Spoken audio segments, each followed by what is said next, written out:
بسم الله والحمد لله والصلاة والسلام على رسول الله. أيها الإخوة الكرام، السلام عليكم ورحمة الله وبركاته. عنوان المحاضرة: مقومات البناء الحضاري. أعالج هذا الموضوع من خلال مقدمة ونقطتين وخاتمة. تنصرف المقدمة إلى بيان أهمية البناء الحضاري. لابد أن نعلم ابتداء بأن الحضارة تراكمية، العمل الحضاري تراكمي منذ خلق الإنسان، من نهار اللي خلق ربي بنادم الإنسان وهو يبحث عن وسائل البناء الحضاري، يبحث في جميع المجالات. يقول لك الحاجة أم الاختراع، الحاجة تفتق الحيلة. الإنسان يحوس كيفاش يدير الفلاحة، مثلا يستخدم ربما خشبة في البداية ويحفر بها الأرض شوية شوية، وبعدين اكتشف دار الماعونة، هذاك يعني المحراث، يوث درجة بدرجة. يستخدم الثيران، طبعا شيء طبيعي إلى غاية الآن مازال الناس يستخدموا الثيران، ثيوبة اللي يحرثوا بها. شيء طبيعي في الحياة أن الإنسان يبحث عن وسائل الراحة، عن وسائل أو طرق البناء الحضاري عبر التاريخ. والعمل الحضاري هو عمل تراكمي. من أراد أن يتعرف على هذه المسألة فليقرأ قراءة اعتبار الحضارات القديمة كالحضارة البابلية والحضارة الآشورية والحضارة الأكادية والحضارة الفينيقية والحضارة الإغريقية اليونانية وجميع الحضارات. والعجيب أن هذه الحضارات تتكامل، وكل حضارة لها خصائص، دي كاركترستيك. يعني مثلا نأخذ الحضارة الفينيقية، تهتم كثيرا بالفلاحة، تهتم كثيرا بالنقل البحري، تهتم كثيرا بصناعة الخشب، تهتم إلى آخره. ونجد الحضارة اليونانية الإغريقية الجانب الفلسفي تجلى، ظهر بشكل واضح جلي، الجانب الصفة الفلسفية والوجه الفلسفي للحضارة الإغريقية. نتحدث عن أرسطو وعن أفلاطون وعن سقراط إلى غير ذلك. وحضارات ما بين النهرين، يعني بين دجلة والفرات، حضارات ما بين النهرين عندنا حضارات كثيرة جدا. ولكن الملاحظ أن هذه الحضارات تقوم وتسقط، لها أسباب القيام ولها عوامل الدمار وعوامل الزوال. لذلك نحن حينما نقرأ تاريخ الحضارات قراءة اعتبار سوف نكتشف أسباب القيام ونتعرف على عوامل الدمار. هناك أسباب لقيام الحضارات وهناك عوامل لدمار الحضارات أو لزوال الحضارات. هذا من جهة. من جهة ثانية دائما في المقدمة أن أمة الإسلام مطالبة بالبناء الحضاري. أمة الإسلام جعلها الله عز وجل شاهدة على الناس. الدليل في سورة الأنبياء وفي سورة المؤمنون وفي سورة البقرة، والآيات كثيرة، أذكر على سبيل المثال وليس على سبيل الحصر. قال الله تعالى في سورة الأنبياء في الآية رقم 92: إن هذه أمتكم أمة واحدة وأنا ربكم فاعبدون. هذه من الآيات المتشابهة. أعيد: في سورة الأنبياء الآية 92: إن هذه أمتكم أمة واحدة وأنا ربكم فاعبدون. وفي سورة المؤمنون الآية 52 ربي قال وأن، وفي قراءة وإن. إذا نلاحظ زيادة الواو. وإن هذه أمتكم أمة واحدة وأنا ربكم فاتقون في سورة الأنبياء، وأنا ربكم فاعبدون في سورة المؤمنون، وأنا ربكم فاتقون. وفي سورة البقرة الآية 143 ربنا قال وكذلك جعلناكم أمة وسطا. علاه؟ لتكونوا شهداء على الناس. إذن أمتنا شرفها الله عز وجل أن تكون شاهدة على الناس جميعا. نحن الآن نشهد عن جميع الأقوام السابقة، عن جميع الأمم السابقة. هل هذه الأقوام آمنت أم كفرت؟ هذه الأقوام هل أطاعت أم عصت؟ نقرأ عن قوم نوح. الآن نقرأ في كتاب الله عز وجل قصة نوح، ونقرأ قصة هود ويونس ويوسف وجميع النبيين والمرسلين. الجميع نقرأ تاريخهم ونقرأ تاريخ أقوامهم. والآن نحن نعلم علم اليقين كيف آمنت وكيف كفرت، متى آمنت ومتى كفرت. لذلك ربنا عز وجل شرف أمة الإسلام أن جعلها شاهدة على الناس. أعود إلى الآية وكذلك جعلناكم أمة وسطا لتكونوا شهداء على الناس ويكون الرسول عليكم شهيدا. هذه آية عجيبة تشرفنا وتكلفنا في الوقت نفسه، تشريف وتكليف. الأمة الشاهدة على الناس لا يجوز لها أن تكون غائبة، لا في المجال الفلاحي الزراعي، ولا في المجال الصناعي، ولا في المجال التكنولوجي. في جميع مجالات الحياة لا بد أن تعمل على تحقيق شهادتها، وإلا لن تقبل شهادتها. أتدرون لماذا؟ لأن شهادة الغائب ترفض في حياة الناس. أتقبلون سادتي شهادة من كان غائبا في أي قضية، في أي مسألة، في أي عقد من العقود؟ يقول لك نشهد، تقول له كنت حضر ذي يخدم العقد إن يتفرن جلسا، يقول لك لا أنا كنت غايب. يقول له إمانا ماذا تريد؟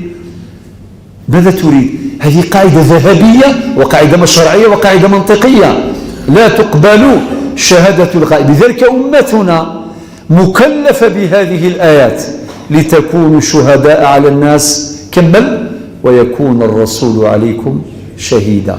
وعلى بالكم ما كاينش موقف اللي بكى النبي عليه الصلاة والسلام كما هذا الموقف، بكاه. تعلمون بأن يوم القيامة النبي عليه الصلاة والسلام يشهد لنا أو علينا، يقول فلان وفلان هؤلاء نصروا الإسلام وخدموا ميراث النبوة وكانوا أوفياء وترجموا إيمانهم إلى عمل، وإلا يقولوا لا ما كانوش يخدموا. لذلك ربط الآية 143 من سورة البقرة بالآية 92 من سورة الأنبياء بالآية 52 من سورة المؤمنون، وكذلك بالآية 139 و140 من سورة العمران. ولا تهنوا ولا تحزنوا وأنتم الأعلون إن كنتم مؤمنين، إن يمسسكم قرح فقد مس القوم قرح مثله وتلك الأيام نداولها بين الناس وليعلم الله الذين آمنوا ويتخذ منكم شهداء والله لا يحب الظالمين. ونربطها بالآية الخامسة هي الآية 41 من سورة النساء، وهذه عندها حكاية. واحد النهار النبي عليه الصلاة والسلام قال واحد الصحابي قال له اقرأ علي القرآن. هذاك الصحابي ما عندوش كيفاش تقرأ قدام الرسول صلى الله عليه وسلم. قال له أقرأ عليك وعليك أنزل؟ كيف نقرأ القرآن قدامك والقرآن انزل عليك؟ النبي عليه الصلاة والسلام رفع عنه الحرج. واش قال له؟ قال أحب أن أسمعه من غيري، نحب نسمع القرآن من غيري. فبدأ يقرأ سورة النساء: يا أيها الناس اتقوا ربكم الذي خلقكم من نفس واحدة، إلى أن وصل إلى الآية 41. والنبي عليه الصلاة والسلام قال له: حسبك، يعني حبس القراية. وهذا الصحابي قال: نظرت إلى وجه النبي عليه الصلاة والسلام وإذا عيناه تذرفان الدموع. قال: خزرت فيه، شفته يبكي يدمع. علاش بكى النبي عليه الصلاة والسلام؟ سمعوا الآية اللي بكاته، الآية 41 من سورة النساء: فكيف إذا جئنا من كل أمة بشهيد وجئنا بك على هؤلاء شهيدا. هذا موقف جلل أبكى النبي صلى الله عليه وسلم، وقد بكى لحزن ولفرح. لفرح، والعين تبكي أحيانا لفرح، أليس كذلك؟ يجيك خبر مليح تبكي بالفرح، ممكن يجي خبر مش مليح وتحزن وتبكي. قال: قذالي ثماثرة هذا سوث. هذه من العبارات القوية جدا اللي خلاوها الأجداد. مطر ذا سوث، واش معناتها؟ كي ترعد الرعدة تنزل المطر، وكي ترعد الكبدة تنزل دموع. والقاسم المشترك بين المطر والدموع ماء، المطر ماء والدموع ماء. ذلك الشاعر عبر عن هذا، قال: يا عين لقد صار لك البكاء عادة فصرت تبكين في فرح وأحزان. الدموع هذه تنزل يهك يهك، ولكن الكبدة كي ترعد تخرج دموع.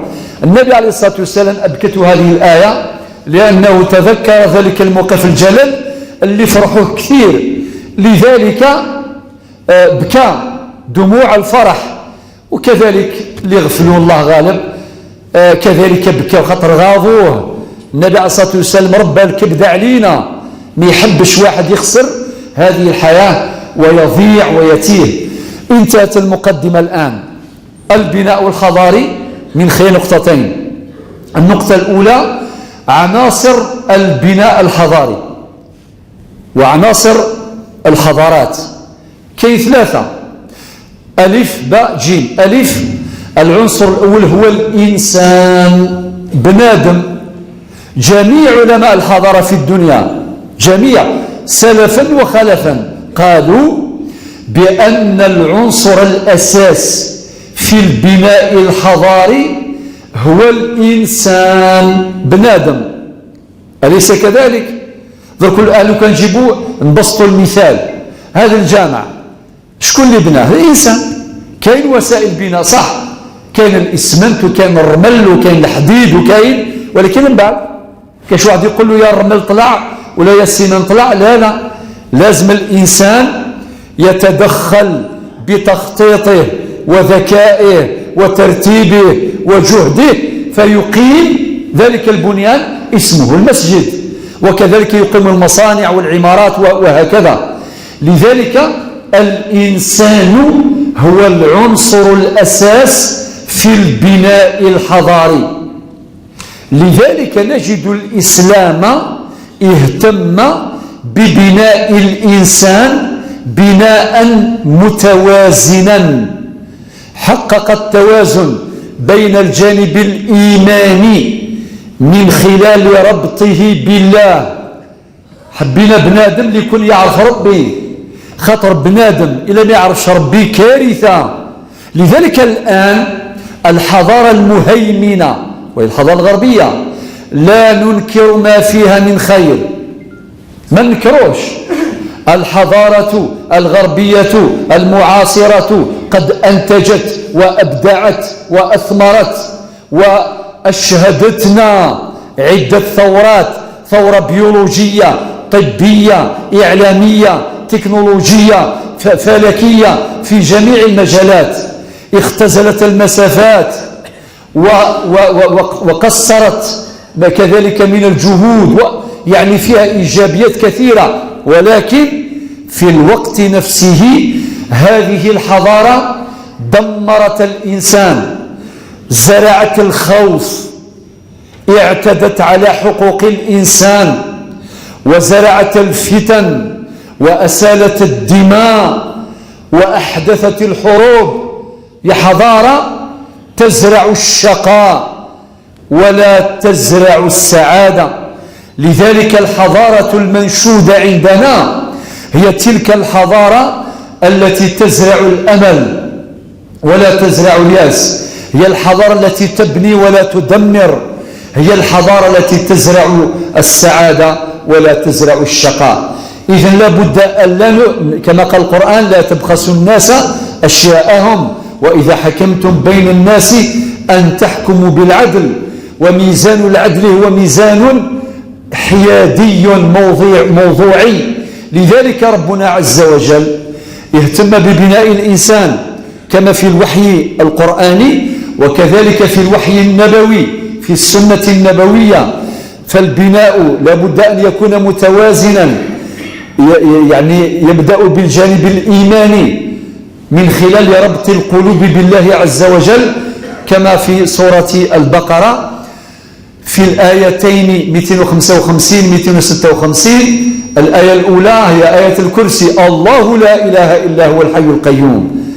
وبعدين نأتي الآية التي تليها 256، ربنا يقول لا إكراه في الدين قد تبين الرشد من الغي فمن يكفر بالطاغوت ويؤمن بالله النتيجة فقد استمسك بالعروة الوثقى لا انفصام لها. بالمناسبة عقيدة التوحيد هي أصل الأصول، هذا الأصل جاءت به جميع الرسالات، والدليل في سورة الأنبياء الآية 25 ربنا قال وما أرسلنا من قبلك من رسول إلا نوحي إليه أنه لا إله إلا أنا فاعبدون. هذا أصل الأصول الذي جاءت به جميع الرسالات، والآية واضحة جدا.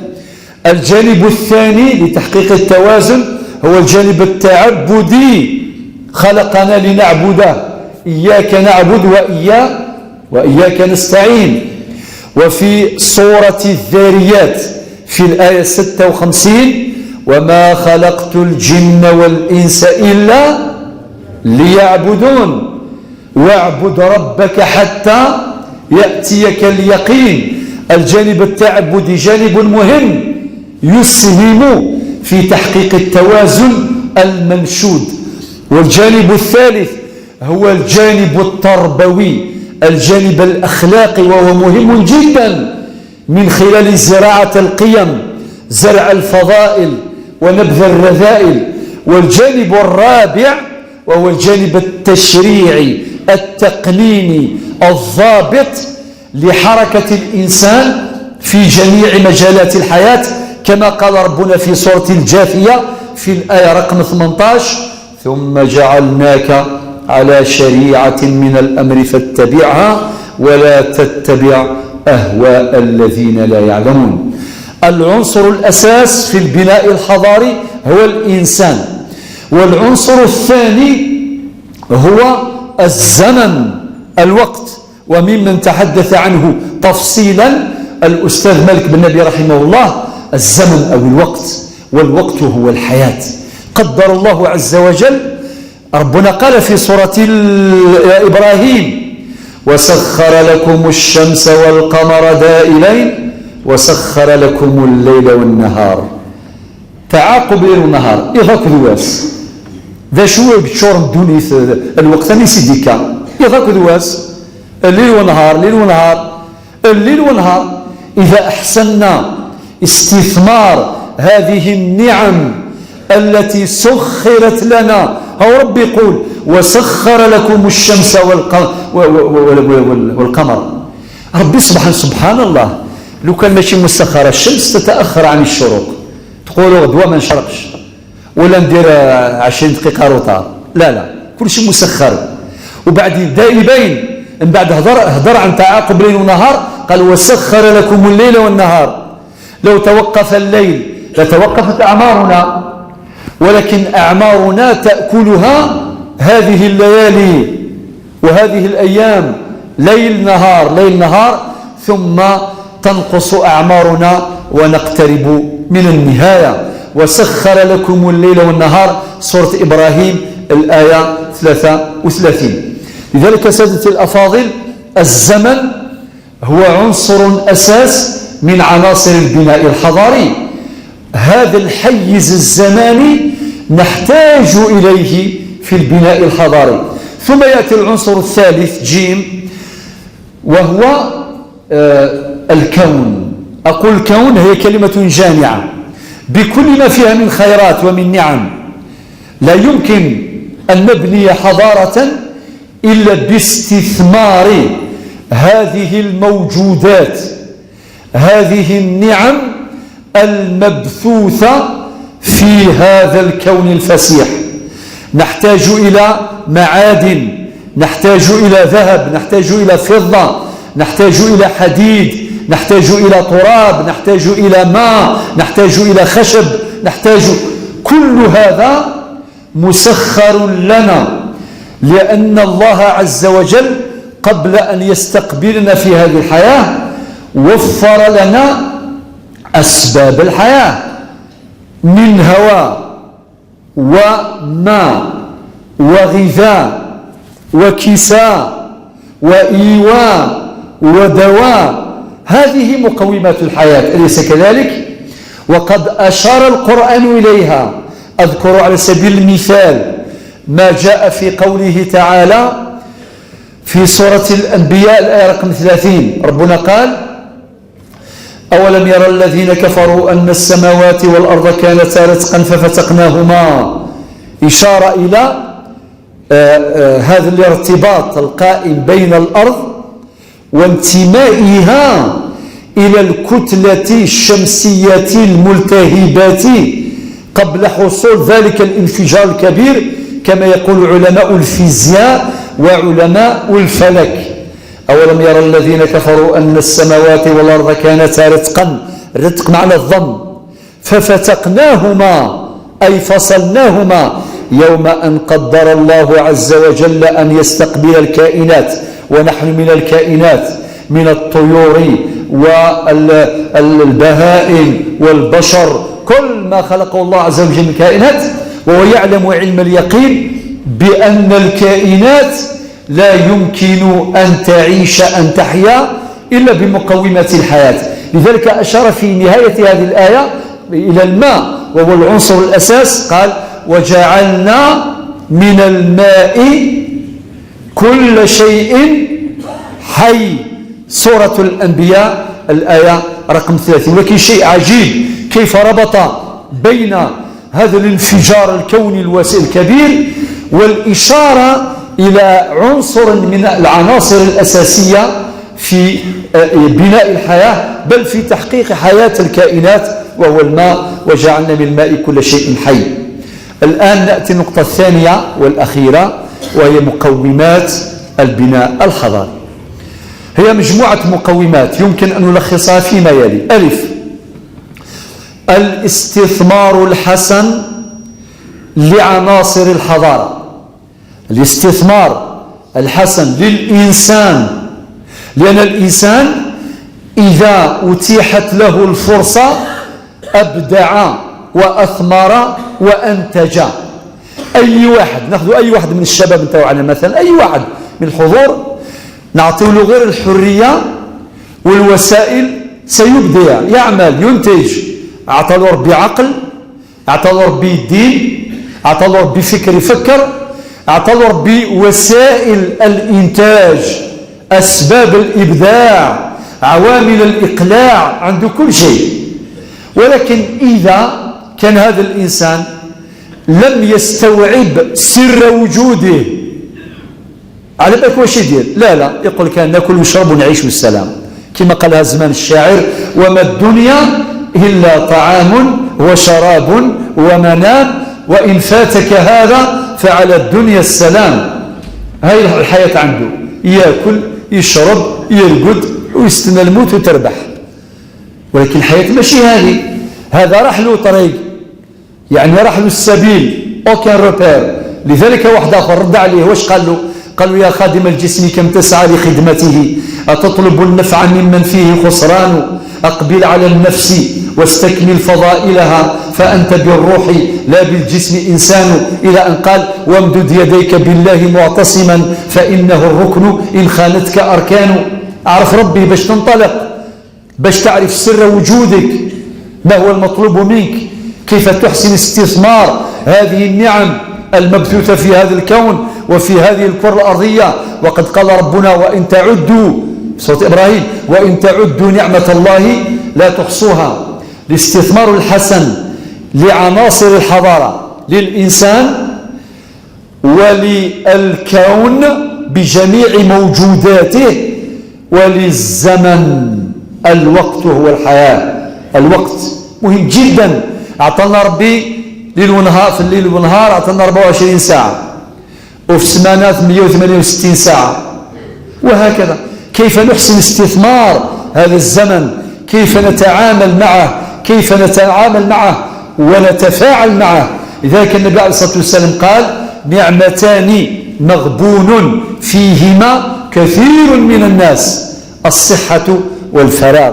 والأحاديث تترى في هذا الأمر. الآن هذا العنصر الأساس، إذن مقوم الأساس من مقومات البناء الحضاري هو الاستثمار الحسن لعناصر الحضارة من الإنسان والوقت والكون. المقوم الثاني وهو الاستفادة من الحضارات السابقة، على أساس أن العمل الحضاري هو عمل بشري تراكمي تفاعلي، والعلاقة بين الحضارات هي علاقة الأخذ والعطاء. الذي يقرأ تاريخ الحضارات قراءة اعتبار سوف يأخذ منها الكثير من العبر. الحضارة الفينيقية نأخذ منها بزاف، والحضارة الأمازيغية وهي أيضا لها بصماتها القوية كما تعلمون سادتي، إن في المجال الفلاحي، إن في المجال الاجتماعي وضبط علاقات البشر، أو عن طريق بناء الهيئات العرفية الاجتماعية التي تحقق التلاحم بين الناس وتحقق التماسك الاجتماعي، إن على مستوى القيم لفالور. جاب ربي فيما قرأت في الحضارة الأمازيغية أمرا عجبا في مجال القيم على سبيل المثال وليس على سبيل الحصر. نأخذ مثلا قيمة من القيم: الخدمة، العمل ما كاينش اللي ينكر العمل، ربي قال خدموا. قال في سورة التوبة الآية 105: وقل اعملوا خدموا فسيرى الله عملكم ورسوله والمؤمنون. بعد واش قال؟ وستردون إلى عالم الغيب والشهادة فينبئكم بما كنتم تعملون. والمثل قبيلي تقارن: وين يبغى نسكسو سوذي وسينين مدنا سيدي إلى قد يشرو ثيذي. 3 كلمات، 3 عبارات باش يكون يعني المعنى واضح. وين يبغى نسكسو سوذي وسينين مدنا سيدي، معنى يكون عنده قدر وقيمة باش بالخدمة نتاعو إلى قد يشرو ثيذي، معنى العرق ما كاينش حاجة باطل، خدمة. وقارن داغ مثل واحد آخر، قارن يير الشغل يتسقال في فافيس، معنى واحد كي يخدم خدمة ماشي مليحة، هذيك الخدمة تحلف في مولاها. لو كان يجي واحد ماصون بناء يخدم الحيط معوج ولا غير يحلف فيه، يقول غير تعودني. أي واحد يخدم خدمة ماشي متقنة يعودها. ذاين يقارن يير الشغل يتسقال في فافيس.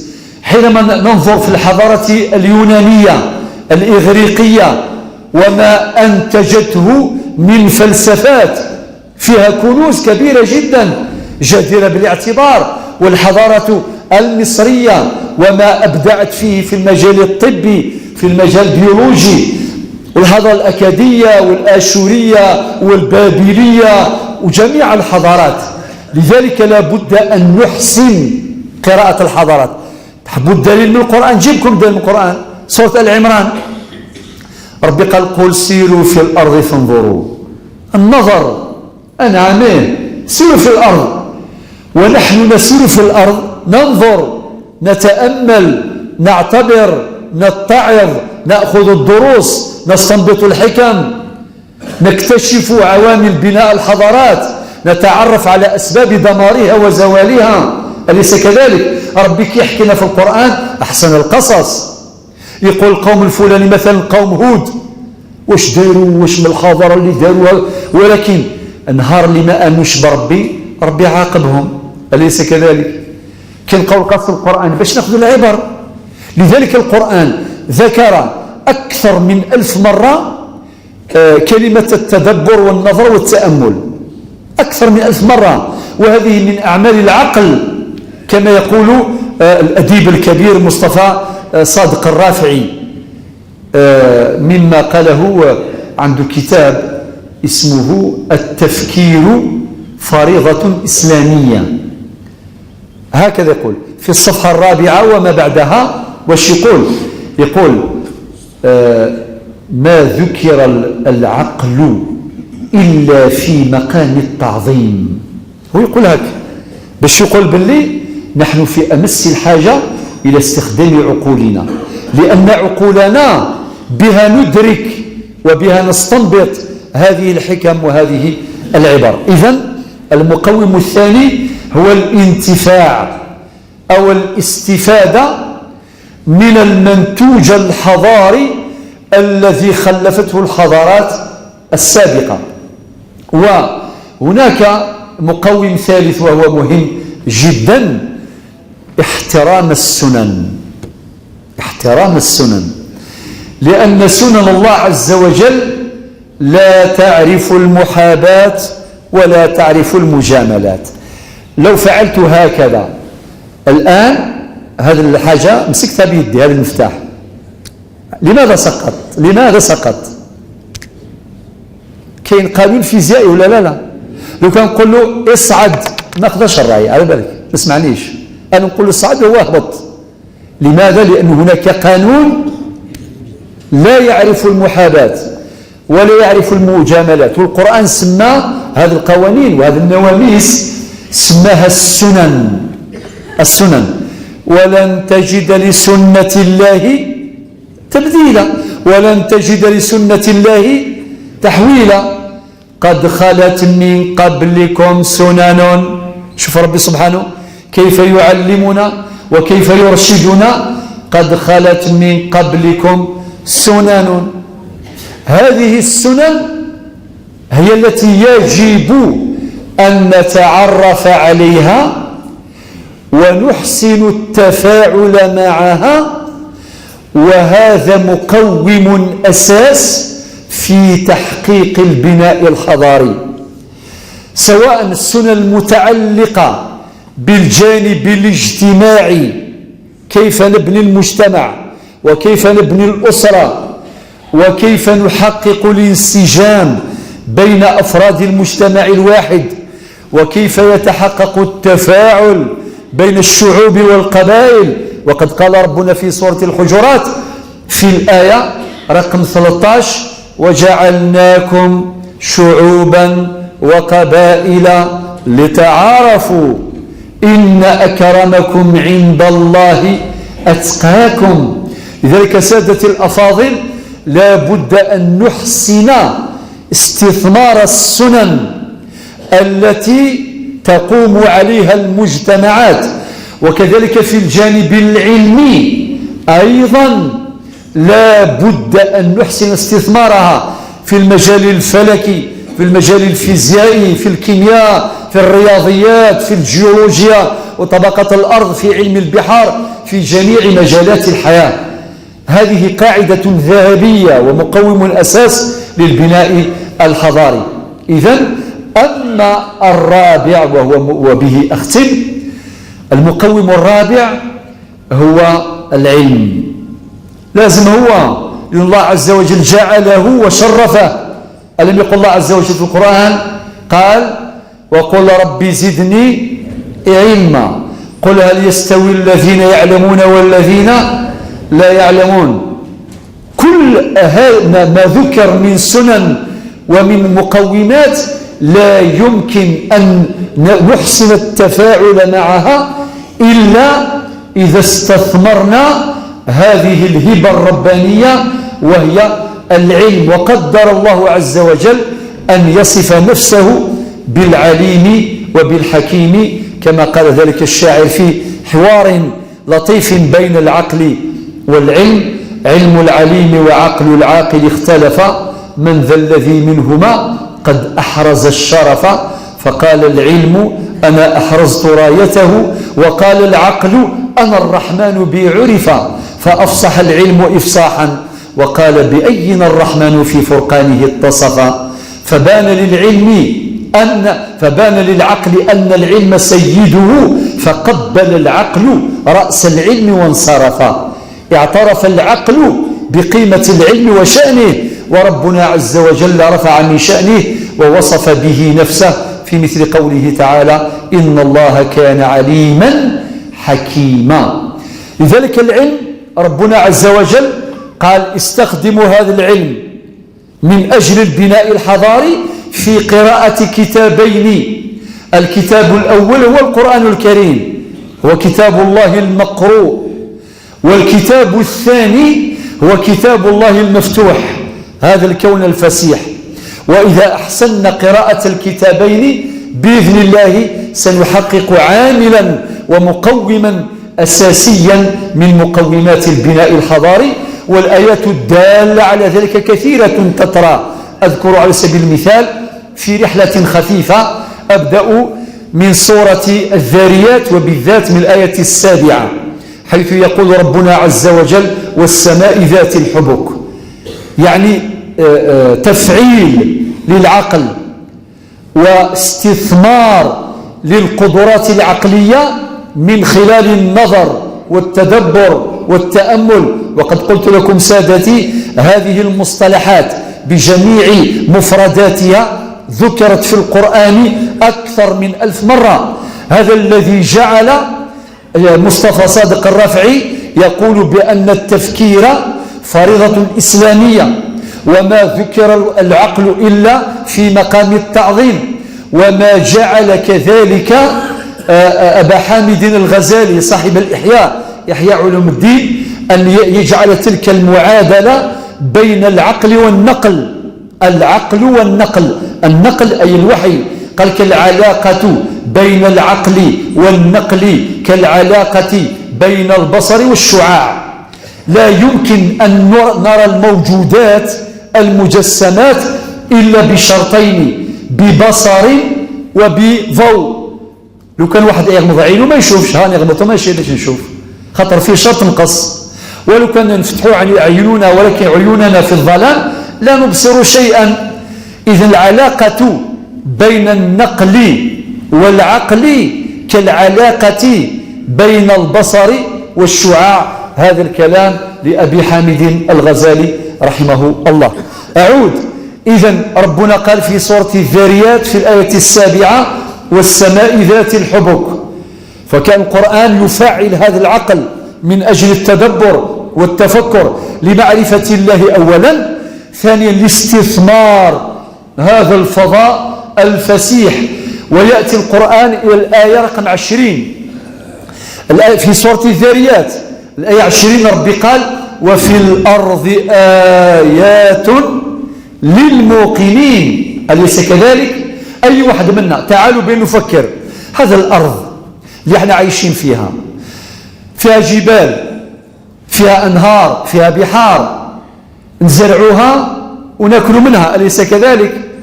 طبعا الفلاح ماشي هو اللي ينبت، الفلاح مسخر يزرع ويحرث، وبعدين في الصيف ربي سبحانه هو الذي أمر السماء فأمطرت، هو الذي أمر الأرض فأنبتت.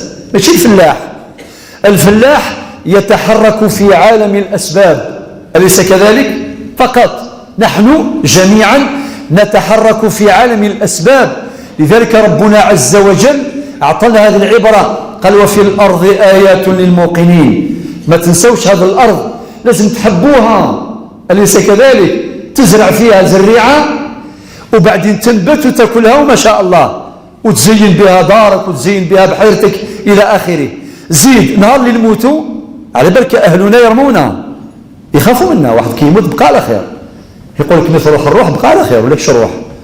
شكون اللي عنده كوراج يكون عنده باباه ولا واحد عزيز عليه يخليه شهرين في الدار فريجيدير تخزر فيه؟ ما تقدرش، لازم تقول الروح راحت انت ثاني روح عندك شغل. هذا الأرض تقول لك مرحبا بك كي كنت حينما كنت حيا كنت فوق الأرض، ولكن هذه الأرض ستشهد يوم القيامة أنعمه. أرض تشهد إما لنا أو علينا.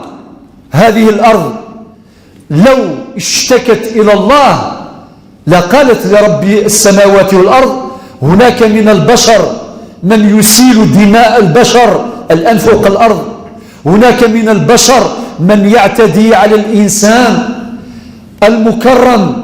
ربنا قال في سورة الإسراء الآية رقم 70 ولقد كرمنا بني آدم، ولكن هناك من لا يقيم اعتبارا لهذا الإنسان، أليس كذلك؟ إذن هذا الأرض ستشهد لنا أو علينا يوم القيامة يوم لا ينفع مال ولا بنون إلا من أتى الله بقلب سليم. ثم أن هذه الأرض فيها نبنيو نجيبوا تراب ولا نجيبوا الإسمنت ونبنيو الحيوط ونديروا ديار وهكذا. نهار اللي نموتوا الأرض تقول مرحبا بكم، كي كنتوا فوق الأرض راكم طلبوا F3 F5 دونك طلبوا F1 يا أخي F1. نهار اللي نموتوا ما نطلبوش F3 في القبر، نطلبوا F1 قسما ندخلوا الشبر كما يقولوا الناس نتاوعنا الشبر واش نحتاجوا. لذلك جاء في واحد الشعر كلام في هذا السياق عن الأرض، يهضر مع الأرض باش نحبوها. علاش أجدادنا يحبوا الأرض؟ يحبوها بزاف. ومن مشكلاتنا المعاصرة كبيرة شوية هذه نقولها ولكن نقولها بين قوسين برك، الأرض الصالحة للزراعة كاين اللي بلاد دار فيها بيطون زرع فيها بيطون صح، وهذه مش مليحة تماما. الأرض اللي صالحة للزراعة للفلاحة كاين اللي زرعها بيطون، خاطر يقول كاين بلي بيطون ثم نربح، يكون عندي كاش ندير طروك نربح كاش كذا وكذا إلى آخره. لي سوليسيون فاسيل يعني المهم. وهذه الأرض لا ماشي هكذا، العقل والعلم يقول لك لا الأرض الصالحة للزراعة خليها الفلاحة. لذلك الخبراء في مجال الخبرة العقارية يقسموا الأراضي، كاين أراضي صالحة للسكن، كاين أراضي صالحة للزراعة فلاحة، كاين أراضي صالحة للصناعة لإقامة للزون نتاع الصناعة عادي، كاين أراضي صالحة للتجارة.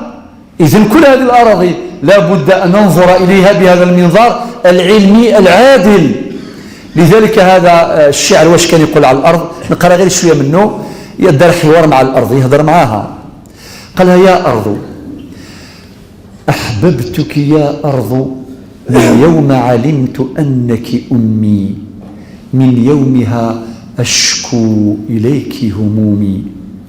أحببتك يا أرض فتعلمت منك الكثير، علمتني يا أرض فن الممات ومن بعد الموت كيف الحياة، علمتني كيف أحب أحزاني وأبعد من قلبي العدوان، علمتني كيف أدفن أشجاني، علمتني شروط الإنسان، يعلمني فارس الميدان رفع الورود، يعلمني انفجار البركان فك القيود. هكذا عرفتك وفية ترعين كل العهود، وفي وجهك قرأت أسمى معاني الخلود، وأسمع صرخاتك تدوي دوي الرعود، تنادين الناس للصلاة لجلال السجود، دمت للناس خير أم رعاك رب الوجود. الآن قرنا في الآية رقم 20 من سورة الذاريات. الآية 21 واش تقول؟ تقول وفي أنفسكم أفلا تبصرون. والآية 22 وفي السماء رزقكم وما توعدون. والآية 49 ومن كل شيء خلقنا زوجين، باش تستمر الحياة، انبثاث الزوجية في الكون لاستمرار الحياة في عالم البشر، في عالم الحيوان، في عالم الطيور، في عالم النبات، في عالم السحاب، في عالم الذرة، في جميع العوالم وما لم نعلم. والآية 49 تساوي الآية 36 من سورة ياسين. سبحان الذي خلق الأزواج كلها مما تنبت الأرض ومن أنفسهم ومما لا يعلمون. وتأتي الآية 53 من سورة فصلت يقول فيها ربنا عز وجل سنريهم آياتنا في الآفاق وفي أنفسهم النتيجة حتى يتبين لهم أنه الحق. نعود إلى الآية 50 من سورة الذاريات، ربنا يقول ففروا إلى الله. والآية 55 ربنا يقول وذكر فإن الذكرى تنفع المؤمنين. الآية 56 تقول وما خلقت الجن والإنس إلا ليعبدون. الخاتمة، هذا البناء الحضاري لكي يتحقق لا بد من هم وهمة، من هم، لأن الهم هو الذي يحرك الإنسان. ما الذي يحرك الإنسان؟ هو الهم. حينما يكون مهموما بالهموم الحضارية، بالهم الحضاري، يقينا سوف يعمل وينتج ويبدع ويتعاون مع غيره من أجل تحقيق المراد. وهمة، والهمة المراد به الهمة العالية التي تجعل الإنسان مسؤولا، يشعر بالمسؤولية، لحديث النبي عليه الصلاة والسلام الذي خرجه الإمام البخاري ومسلم كلكم راع وكل راع مسؤول عن رعيته. والآية 143 من سورة البقرة ذكرناها وكذلك جعلناكم أمة وسطا لتكونوا شهداء على الناس ويكون الرسول عليكم شهيدا. وأحسن من تحدث عن الهمم صاحب صيد الخاطر ابن الجوزي رحمه الله، خاصة في الصفحة 17 حدثنا عن علو الهمة، وفي الصفحة 220 حدثنا عن علو الهمم، لابد أن تكثر الهمم. ثم حدثنا في الصفحة 243 عن ترشيد الهمم.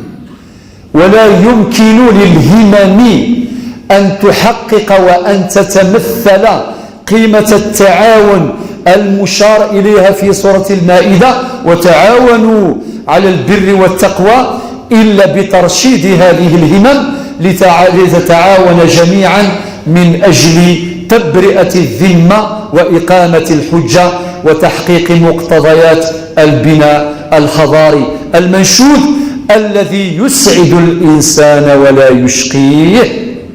والسلام عليكم ورحمة الله.